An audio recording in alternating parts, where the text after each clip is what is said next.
YSRC party మా పెద్దలందరం కూడా విశాఖపట్నంలో భూ కబ్జాలు జరుగుతున్నాయి, భూదందాలు జరుగుతున్నాయి, ల్యాండ్ పూలింగ్ పీరియడ్ వచ్చి అక్రమంగా పేదల తాలూకా భూములు వచ్చి దోపిడీ జరుగుతుంది, రికార్డులు తారుమారు చేస్తున్నారు అని చెప్పి 6 నెలలుగా మేము వచ్చి కోసిస్తున్నాం.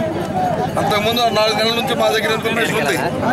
కానీ దాన్ని అంతటినీ కూడా మేము సేకరించుకొని వాస్తవాలు తెలియకుండా మాట్లాడే ఉద్దేశంతో అన్ని వాస్తవాలతో పాటు రుజువులతో పాటు మేము సాక్ష్యాలతో పాటు మేము మాట్లాడుతుంటే దాన్ని కుట్టిపారేస్తున్నారు. ఎప్పటికప్పుడు కాదు, ఇదేదో కడుపుమంటతో చెప్తున్నారు. వైఎస్ఆర్సీ పార్టీ ఊరికే ప్రజలని తెలుగుదేశం పార్టీ పై చేస్తారని చెప్పి చెప్తున్నారు.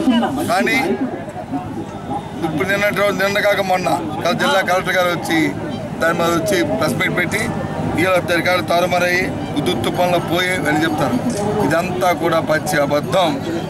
ఇవన్నీ జిల్లా స్థాయిలో ఉన్న కలెక్టర్ స్థాయి దగ్గర నుంచి ఎంఆర్ఓ స్థాయి వరకు ఎవరైతే ఆ చుట్టుపక్కల విశాఖపట్నం చుట్టుపక్కల ఉన్న మండలాలు ఉన్న వాళ్ళందరి తాలూకాతోనే జిల్లాలో ఉన్న మంత్రులు లోకేష్ ఆధ్వర్యంలో ఈ రాష్ట్ర ముఖ్యమంత్రిగా ఉంటున్న నారా చంద్రబాబు నాయుడు కుమారుడు లోకేష్ ఆధ్వర్యంలో ఈ జిల్లాలో ఉన్న కొందరు మంత్రులు, ఎమ్మెల్యేలు, కొందరు ఎంపీలు, కొందరు తెలుగుదేశం పార్టీ పెద్దలు అందరూ కలిపి ఈ రికార్డును దోచుకుని ఈ రికార్డు తారుమారు చేసి మొత్తం భూ కబ్జాను చేశారు.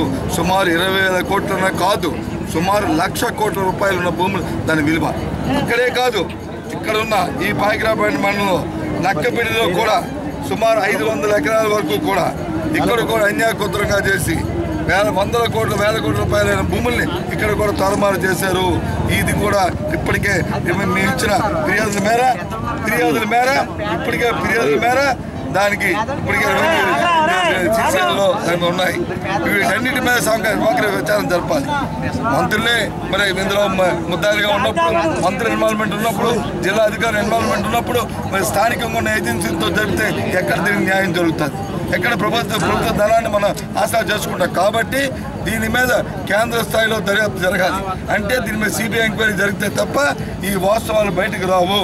నిజంగా నిజాయితీ పరులైతే, తెలుగుదేశం పార్టీ శత్రుశుద్ధి ఉంటే, చంద్రబాబు నాయుడు గారు నిజాయితీ పరులు చెప్పుకుంటాడు తప్ప చెప్పుకున్నట్టు నిజమైతే ఆయన సిబిఐ ఎంక్వైరీకి ఆర్డర్ చేయమనండి. వాస్తవాలు, రుజువులు, సాక్ష్యాలతో సహా మేము పెడతామనే విషయాన్ని తెలియజేస్తున్నాం. సిబిఐ ఎంక్వైరీకి డిమాండ్ చేస్తున్నాం. అటు విశాఖపట్నం భూముల మీద, నక్కపల్లి తాలూకా భూముల మీద సిబిఐ ఎంక్వైరీ చేయాలని డిమాండ్ చేస్తున్నాం.